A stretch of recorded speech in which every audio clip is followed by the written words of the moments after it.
Hey y'all, you know what time it is? It's time to rock, riff, and roll with only Brandon. But guess what? I'm gonna bring a funny cast along with me with some rockin' interviews. And then we're gonna riff on some Reddit stories. And then, well, as far as rolling goes, you're just gonna have to tune in and find out on Thunder 103.9.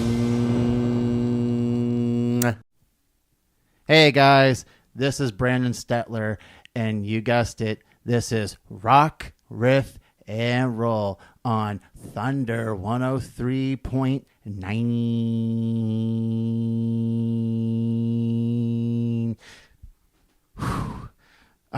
Damn, I'm out of breath. Anywho, guys, I have a special guest coming to you from one of my favorite cities in Indiana, Kokomo. But guys, he's the editor-in-chief of the Kokomo Press, a comedy satire news page.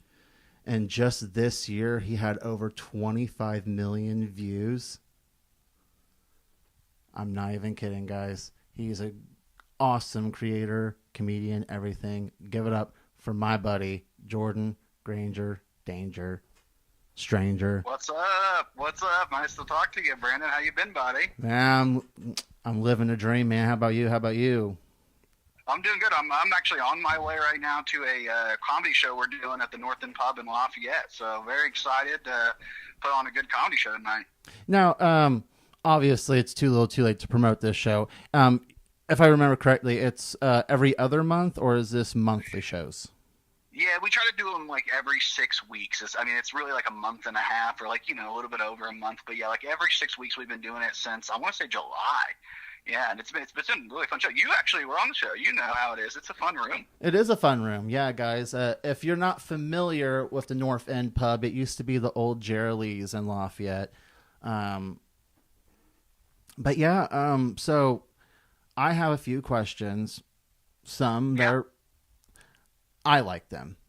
Other people. All right, Sagittarius. Let me just start off and say Sagittarius. Same. Okay. Whew, we got that out of there. No, so necessary. Like, how long has the Kokomo Press been up and running? So I think we started the official page. The Kokomo Press started in like 2019, probably like towards like fall 2019, and it's because we had previously had a meme page that was based on Kokomo that was like a scanner page. It was like a satire scanner page, and it had got taken away by Zuckerberg. He'd said, you know what, you guys. One too many dick jokes, one too many jokes. Apologize. You're fine. And so, they ended up taking us down. So then we ended up starting the Kokomo Press, and it really didn't take off until like 2020 during COVID. That's when we really started picking up and started taking it seriously.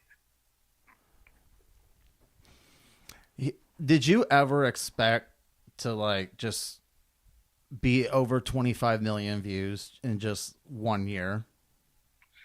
So we've like flirted with a lot of weird stuff like that. We've had like big situation. Like we basically like during October, like I kind of was like, I'm gonna start focusing on writing more, because Brian West has really been like the head writer of the page. He's still the head writer of the page. He writes like most of the really good stuff.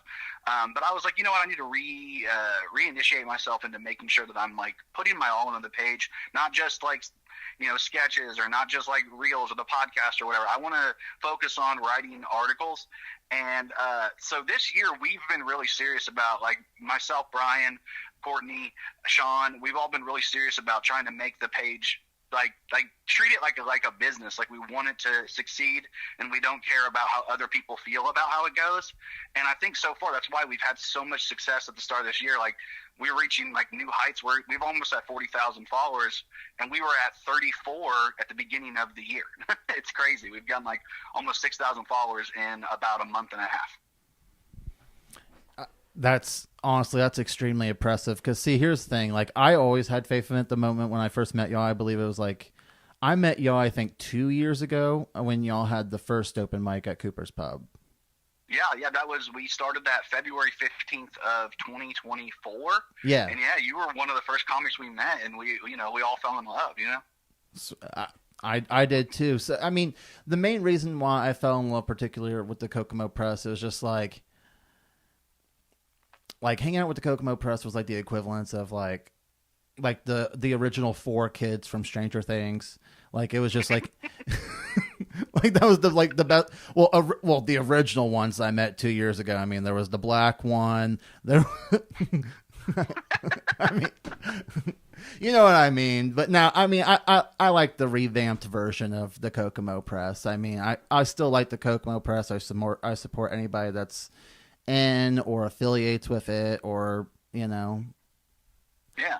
That's my thing. Like the main reason, like the reason why I recommend y'all so much is because like with y'all, it's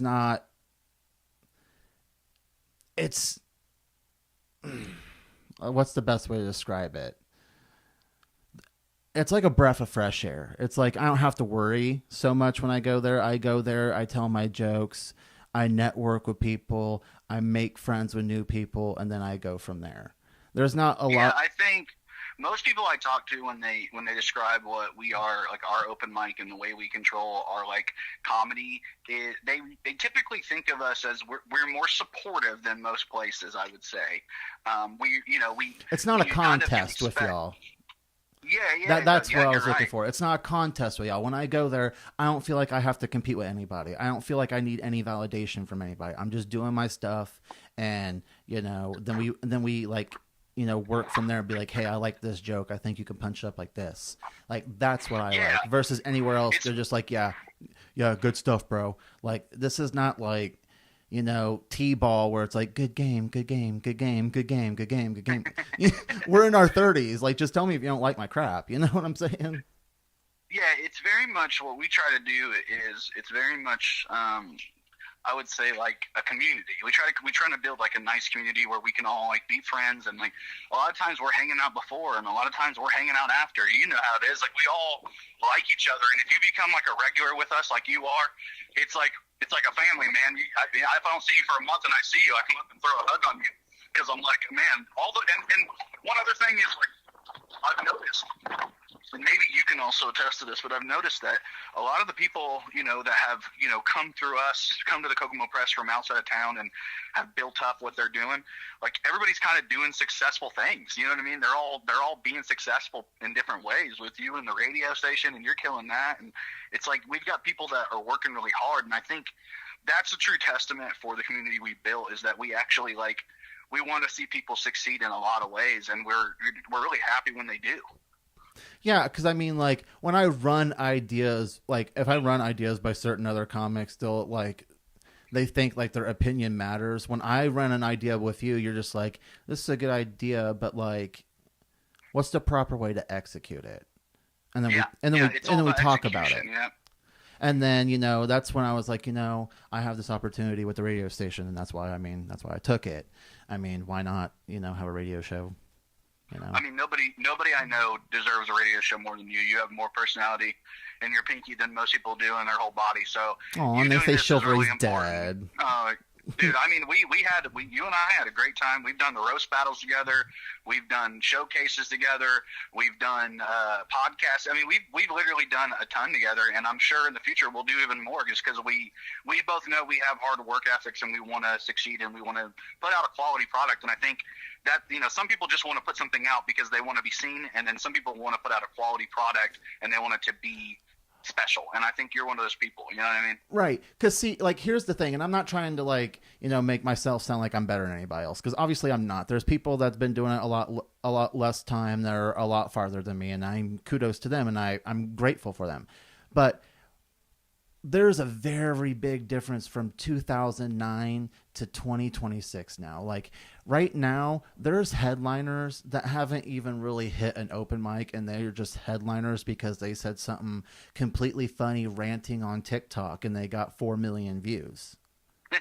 You're right. I mean, you're absolutely right. Like the entire comedy, it's a comedy boom right now, and a lot of the people that are getting like these huge spots, they've got managers because they have a big TikTok, and it's a little weird, but it's also like, I'm not gonna, I don't shame people. There's no shame. I'm not shaming them by all means, but like when I started in 2009, it was, I mean, it's one thing to be 18 and starting, but like to start when like it was emails. You had to make little videos and email the videos. That like those were your like little audition things. If you did go to open mics at comedy clubs, it was pretty much required to bring 5 people. Like period.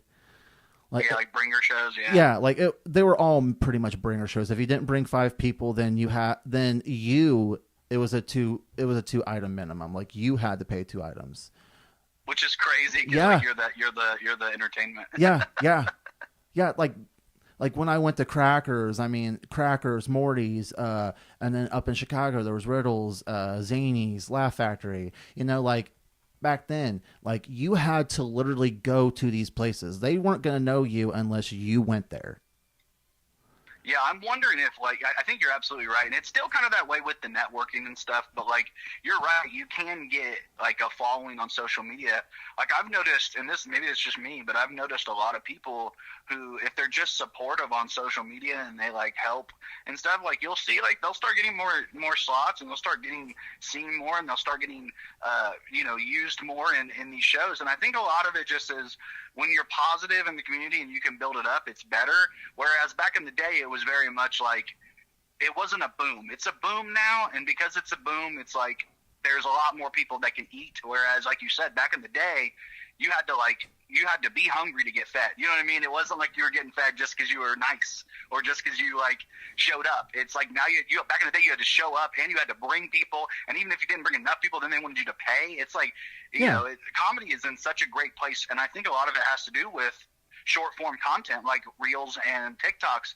They bring comedy to people's like eyes a lot more, where you can watch like a quick setup punchline, a couple of tags or whatever, and then you're like, ooh, I like that guy. Oh, I see he's going to be at Fort Wayne. I see he's going to be at Helium in Indy. I see he's going to be at the Drop. Like, and then they come out. You know what I mean? It's kind of cool, right? That way. Like, because like back in the day, I have this one story, and I have one more question after the story, and then we have to go to the other segments. But I have this story. So like my first time, because I moved closer. I was like maybe like an hour away from Chicago when I just started doing most of my comedy time in Chicago area or Alsip. So I went in Alsip, and there's this place called Riddles. I went there. At the time, there was this guy named Sed Moore. Really funny guy, really nice guy. It's a predominantly black comedy club. I went there. I didn't think anything of it. I have a black dad, whatever. Yeah, like, arrogance. Yeah, it kicked in. I went there. I did my set. I was horrible. It is what it is. Sed came up to me, and exactly like this. And it was like I wanted to laugh. It was funny, and I wanted to be mad at the same exact time. He was like, "Yeah, man, that kind of sucked, but hey, better luck next time. Am I right?"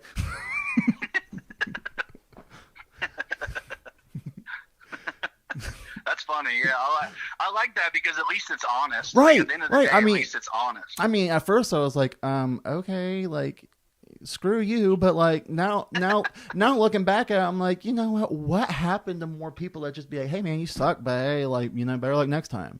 You know what I'm saying? Like, I think you know Dustin Burkert. You know what I'm talking about? Yeah, from the he's like one of the promoters from the Sunday Show.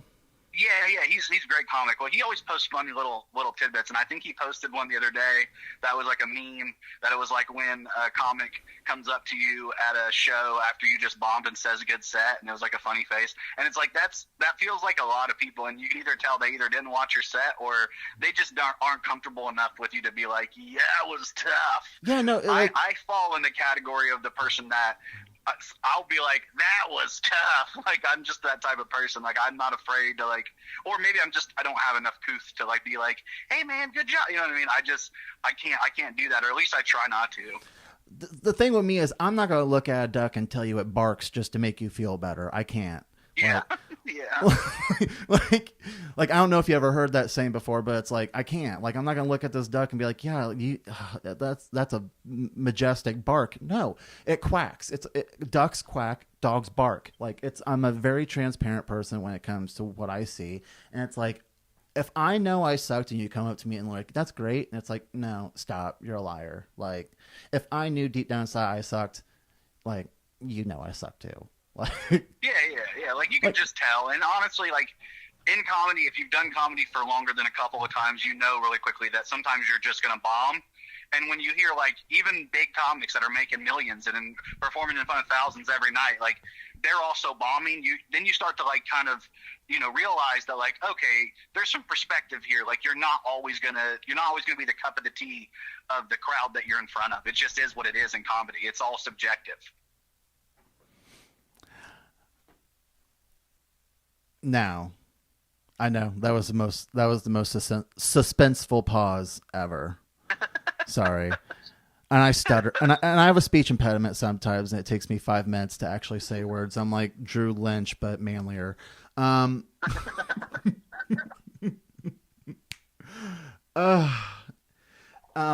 question before we get to the other segment. Yep. You're sitting right in front of 16-year-old Jordan Grainger, Danger Stranger, Power Ranger.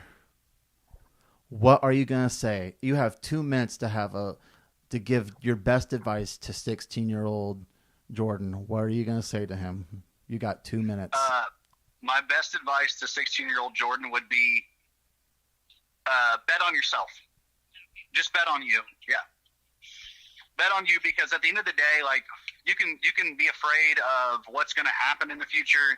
You can be afraid of being successful. You can be afraid of not being able to provide for yourself or have a place to live. But honestly, like at the end of the day, if you just try to do the things that you want to do, you're going to succeed because you're going to put your best foot forward.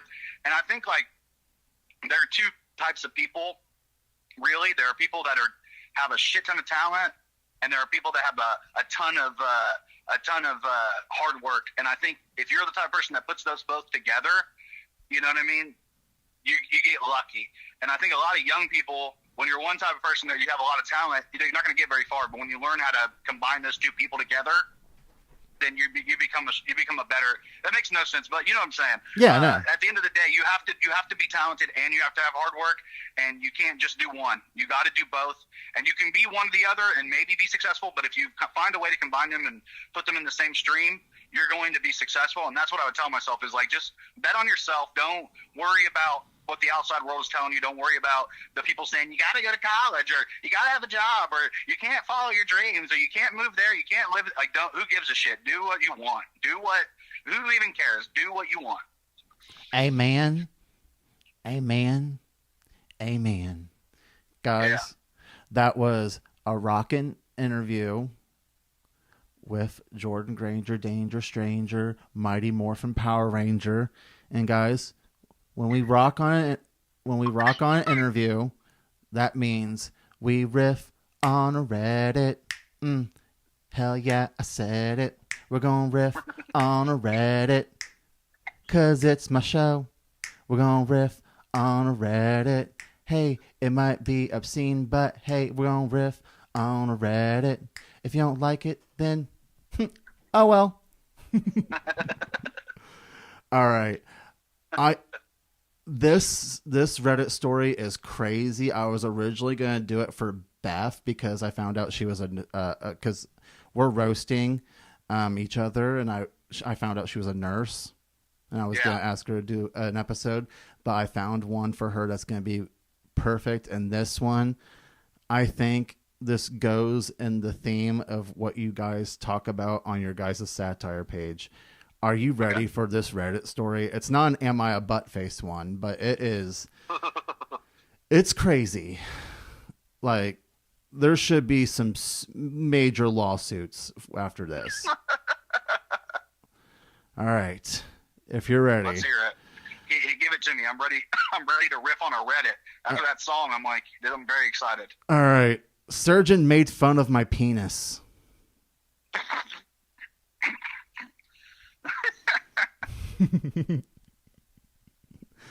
I told you I'm going hard in the paint. Like, I'm not even kidding. So I'm going to start a little bit. So like, hi, 32 male at the time. I'm kind of a big dude, like 6'6", 250 pounds. But I'm getting surgery on my calves due to my varicose veins. Very first time with my surgery, very insecure, but I have to do this. I'm going to get over it. So they made me undress, get naked, put on one of those gowns that you normally wear for surgery, you know, that kind of made me look like Donald Duck, if you catch my drift. No, I don't. I don't catch a drift at all, buddy. Oh, wow. Then I was talking to one of the that's Donald Duck? Yeah. He's like, kind of made me look like Donald Duck, if you catch my drift. Oh, gosh. However it sounds. Yeah, something like that. Oh, what's crazy? Tell me about it. Huh? Gosh. I said Alpha 5. I was taken to the OR by the nurse, and then I was set on a cold metal table. Guys, I have to put emphasis on cold metal table. No, you don't. We get the picture. No, you don't. Like, the title, we kind of got the drift with the title, you know, like, you don't have to say cold metal table. Like, it could have been a hot summer table. I hate the version. Exactly. Like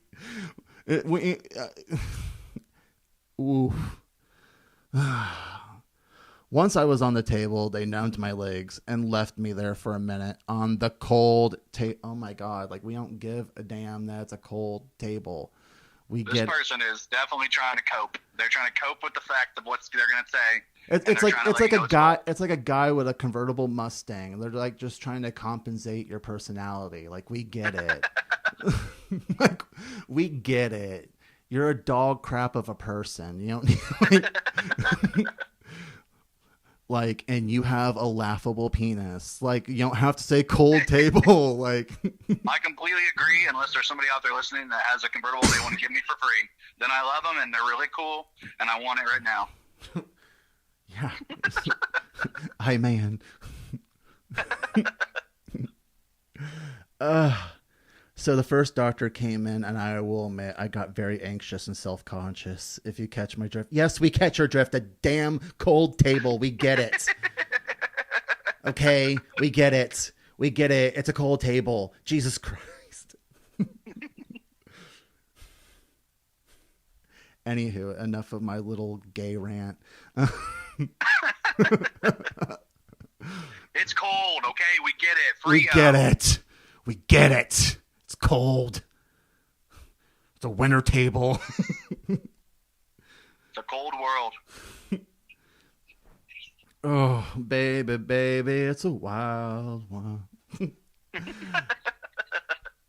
Then the other doctor walks in. And then the one that came in first looks at the doctor that just came in and says to him, what a big dude. Small pecker, though. The second doctor laughed. And then when the second doctor looked at the paperwork, he said, oh, crap. This one's not the sedated one. Oh, no. Oh, shit. So they thought that he was sedated. And they were yeah. He went into. And he heard the whole thing. Yeah. He heard the whole entire thing. Like, he did not know that he was awake. He wide awake. He heard everything. Talking all that crap about his ding-a-ling. He wide awake. Yeah, he's literally sitting there. He's like Stanley Kubrick, you know, eyes wide shut. You know what I mean? But he's actually eyes wide awake. You know what I mean? He's wide awake. He's got his ding-a-ling. Whatever you just said. That was cool. At this point, he needs to be like Creed with his arms wide open. Oh, my God. Saying like, I'm so sorry. It was cold, but I just heard the news today. Yeah, right? Big one. Absolutely. Big one, but small pecker coming in. Dude, that'd be tough, man. To like hear your doctors just like slamming on, like you were in a roast battle that you weren't allowed to say anything back to, and they just started like straight up like, by the way, we can all see your pecker, and you're like, oh no, it's really cold, I promise. Like pull a Janet Jackson. Oh my God, was that my booby? My bad.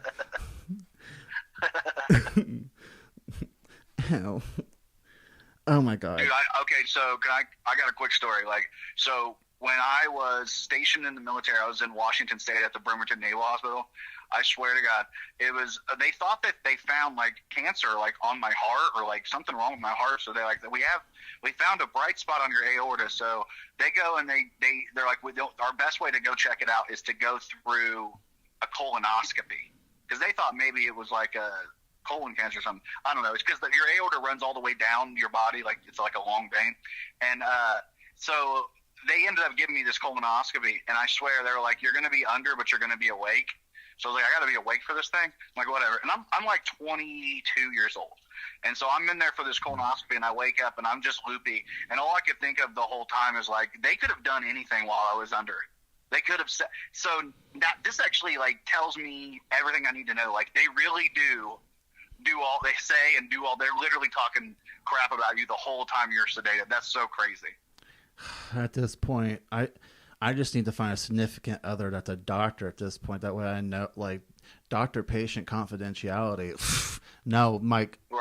No, like, I'm the patient and I need a doctor, and that's it. Like, I need an at-home doctor. He can bring all the stuff from the office home. Oh, my appendix burst. Doctor.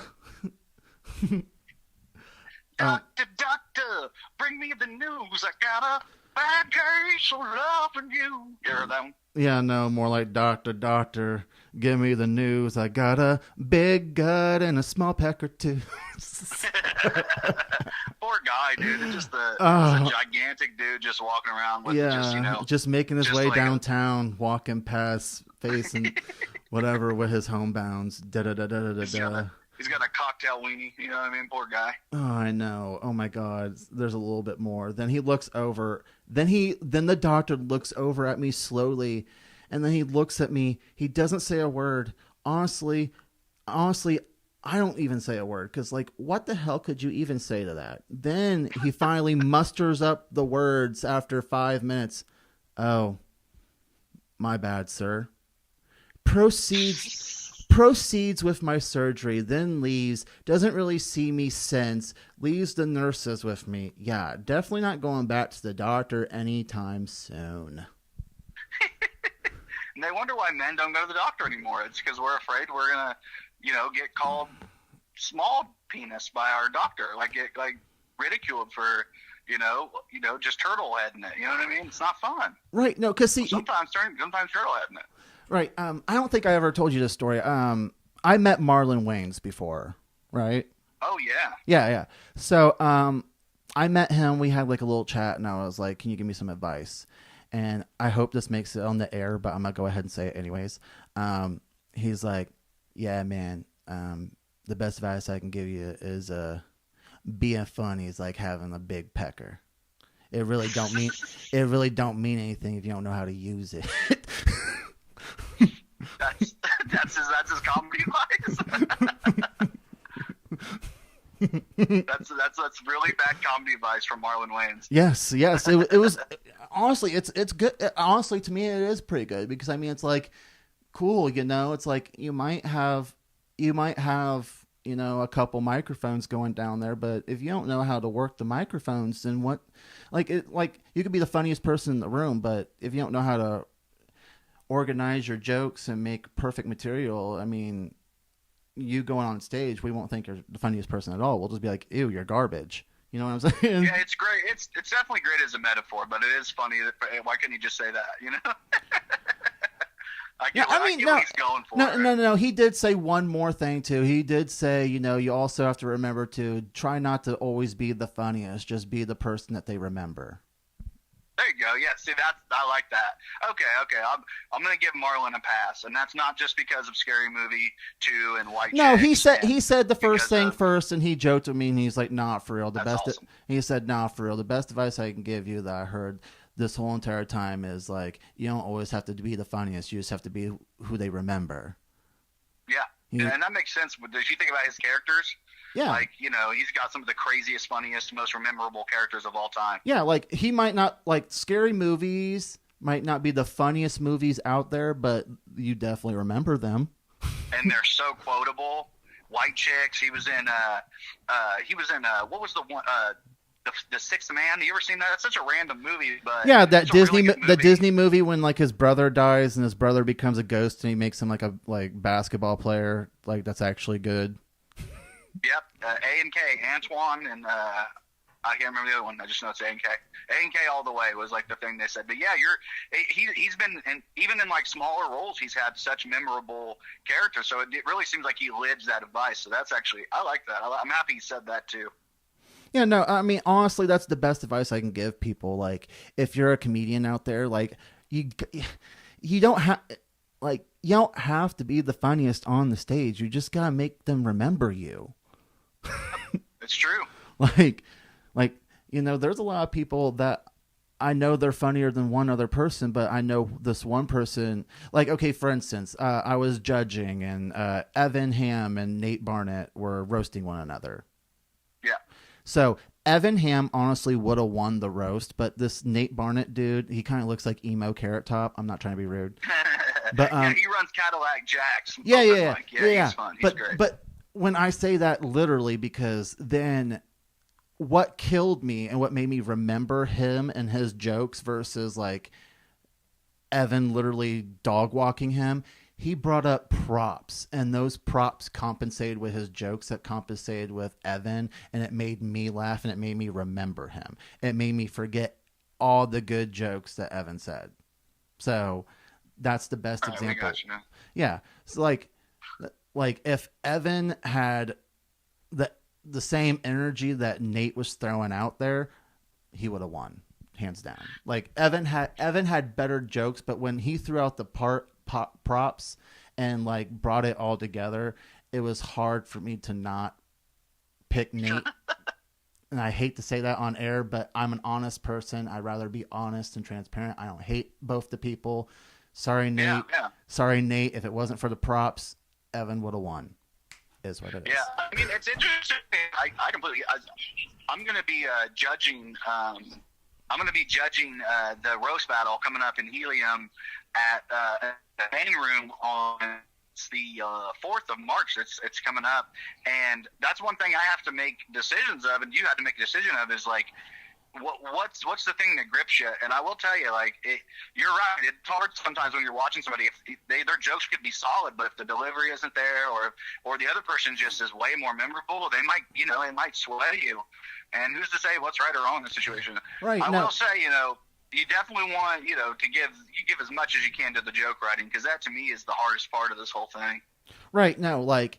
You have 7 jokes. If all 7 of them are good stingers, but if the other person has 2 bangers that literally just cracked your head open with a baseball bat that made you look like that Negan dude from Walking Dead, like if you have those 2 hard hitters, I forget all those 7 stings that were good. You know what I'm saying? Yeah. Yeah, absolutely. Completely understand that. Like the other 5 jokes could have been trash. Like I couldn't have understood them. Nobody could have laughed in the room. But those 2 bangers, I'll be like, yeah, that's my vote. Yeah. That's the thing about roasting too. Like, you're right. It is about the memorability of it. I've watched a lot of people. I've seen a lot of people in roast since I've started doing this. When it was Slide Night, when we did our own at Slugfest, that used props, and they usually, for some reason, they typically win. I mean, it clearly, a visual aid helps people. It's like it harkens back to when they were children in school, and they're like, "Oh, cool! It's a PowerPoint presentation." Well, you gotta get people to remember you. Yeah. Yeah, and it does help you remember. But like I said, I am more of it. So that's where you and I would balance each other out pretty well on a roasting judge set, because I actually err more towards the joke, like the written, because I like a good, well-written joke. But at the same time, like I said, I don't know. If I'm in the room, I might get captured. You know what I mean? They might capture me, so it's hard to really tell. But I think it's cool insight for people to see, how you think about when you're judging these, because, we all kind of come from different backgrounds, which is kind of cool. Yeah, with me, I think it's what makes it interesting. With me, when I judge, I want to know if I remember you after the roast. Yeah, and that's smart. I like that. Like, that was the problem, like, with the example I gave with the Evan and Nate thing. Like, even though Evan's jokes, every single one of them hit, every time Nate brought up a prop or something, like, you can even hear it in the crowd. If that made sense. Like, yeah. So like it gave a bigger pop. Yeah, like the crowd was like, oh, ha, ha, ha, ha, ha, ha, ha. You know, like, you know, with Evan, it was like, ha, ha, ha, ha, you know, Yeah. Like that's how I was also looking at it too. I was like, you know, I was looking at just like the whole execution of everything. Like, that's awesome. I know you've been a part of the roast a lot, so I kind of can see that. I know didn't you roast Evan recently? I roasted Evan recently. I'm about to roast Beth. Listen. Like, I just want the rest of your radio listeners to know. Listen, just because you roasted Evan recently does not mean that you were being. I'm just kidding. I'm trying to sow some suspicion in you right now. I'm trying to get everybody on my side. No. No. The thing with me and Evan was we were a double tie. No, you guys were really great. Yeah. That was one of my favorite battles of that night. Like, for real. Like, you and Evan going back and forth was like, it was stellar. You guys had. I mean, I think that the roast battle, Indy just put out a clip of you doing the Porky Pig joke, which was very funny, by the way. That was hilarious. And then him hitting you with the comeback. So I'm like, about how you sometimes have gotten coming on man's. I don't know if I'm allowed to say that on the radio. I apologize. Oh no, you're fine. Okay, good. I mean, they won't say they'll cut it. Don't worry, they'll cut it. They'll cut it. They'll cut it. I apologize. Don't worry, they'll cut 35 minutes of this conversation. The 35 minutes of the 36. Yeah, there you go. But guys, we rock on an interview. We riff on a crazy Reddit story, in my opinion. And then guys, the new segment, we're about to roll into some trivia. Oh yeah. All right. Oh yeah. So 10 true or false facts, okay? And I did it in honor of Kokomo, Indiana. So these are 10 true or false facts of Kokomo, Indiana. Oh, here we go. All right. True or false? Kokomo earned this nickname due to numerous inventions, including the first pneumatic rubber tire, the first aluminum casting, and the first canned tomato juice. Is it a true or false question? Yeah, true or false. Like, is that a true statement or is it a false statement? We got the main city of first in Kokomo from all the inventions, including technically the first automobile, I guess, too, but it's not in our history book, so that's pretty interesting.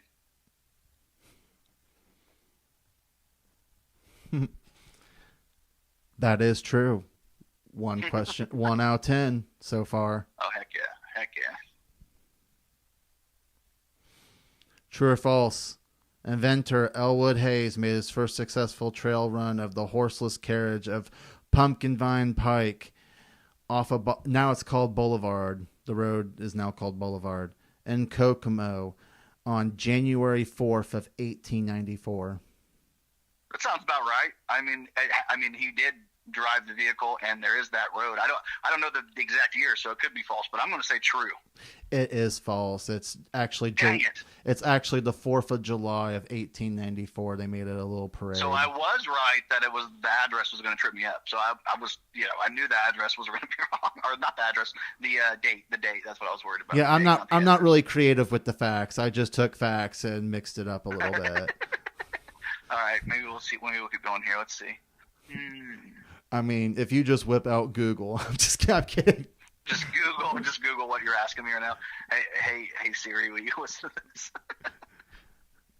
True or false? Founded in 1988, the Kokomo I can't read that. Glass is opalescent. Opalescent glass is the oldest glass company in the United States. True. False. 1888. Dang it! I knew it was going to be a year. You got me on these years. I don't know the years at all. Okay. I know of all the places. I know all the things you brought up. I just don't know the years. True or false? The city was named after Chief Kokomo, a prominent Miami Indian leader whose name means black walnut. Yeah, that's true. That's definitely true. That is true, and like I can't. You know what? I'll tell you it. I'll tell you it in person. I cannot say this on the radio. I don't want to be canceled. Well, I mean, we can always ask Caleb if it's true, because he should know everything there is about Native Americans. Yes. And if he doesn't know every single fact, then he gets revoked, and he, instead of being Shawnee, he's Shamey. All right, I quit. I'm sorry. I apologize. No, you're fine. No, you're fine. He would have laughed if he was here. True or false, Deco Radio in Kokomo created the first push-button car radio in 1938 and the first all-transitioner car radio in 1957. True. That is true. Heck yeah. Heck yeah. If you're changing the dates, I'm going to either be true or false just based on if I say yes. Whichever. I don't even know. But yeah, they did create the radio. That's a true thing. I don't even think they really technically exist very much in Kokomo. They're actually not around anymore. But yeah, they definitely did. True or false, Elwood Hayes invented stainless steel tableware in 1916 in Kokomo to create cutlery that wouldn't tarnish. False. It is false. 1912. Nice. I just guessed, and that worked. Oh my! This game is becoming a real game of chance for me here. I might just spin a roulette wheel and see if I can get Sean D to answer one. All right. Well, 4 more to go. True or false? In March 1913, over 6.5 inches of rain caused the Wildcat Creek to overflow, making it nearly 1 mile wide of flooding the city of Kokomo. I'm gonna say false, because I think men actually were the ones who checked the inches, and they said 6.5, but it was more like 4.5. I'm sorry. It is true because a woman measured it. And she's like, no, that's 6.5 inches. And that's a mile wide.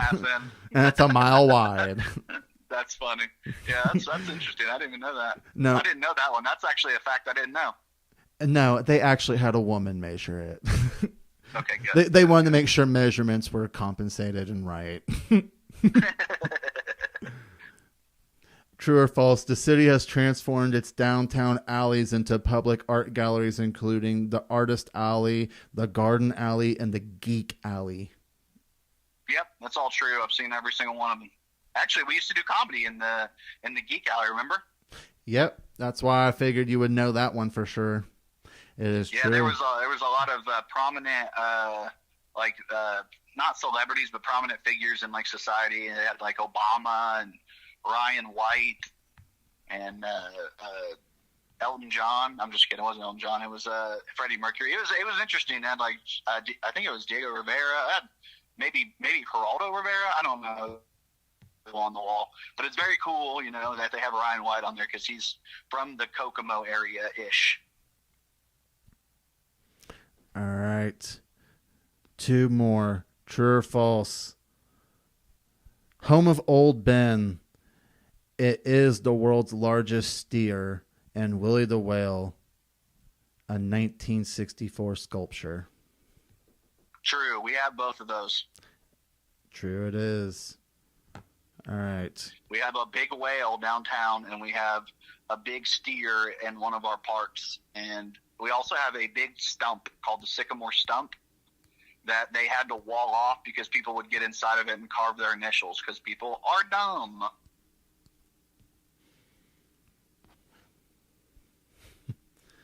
This one is going to be a stumper, and I thought this one was extremely interesting. Are you ready? Let's hear it. True or false? Kokomo. I lost my reading. There we go. Kokomo is known as the second most demographic place for diversity in the state of Indiana. The This is a tough one, Regis. I'd like to phone a friend. Oh, I'm sorry. I thought it was somewhere else. You have a few friends in the car, from what I heard. There are some people in the car here. Yes. Lynch Ratu, Saturn Storm Media, and Sean D is funny. And I'm obviously I'm using their formal names. You're using their government names? Oh. I'm using their government names, their government LCD names, LTD, LLC names. They are in the car, so I will ask them. You guys, here's the question. Do we have the second most amount of diversity in Kokomo in all of Indiana? The consensus here is false, and I'm going to have to say, just for the fact that I know that Gary exists, false. I'm sorry, it's true. It's true? Like per capita, for real? It's true because alone and Black/African Americans alone make up 10.5% of Kokomo's population. Wow, that's crazy. That's awesome. I mean, it does feel that way. They did call us Little Chicago for no reason. You know, they didn't call us that for no reason. You know. Yeah, no. Kokomo is known as the second largest group of diversity in the state of Indiana.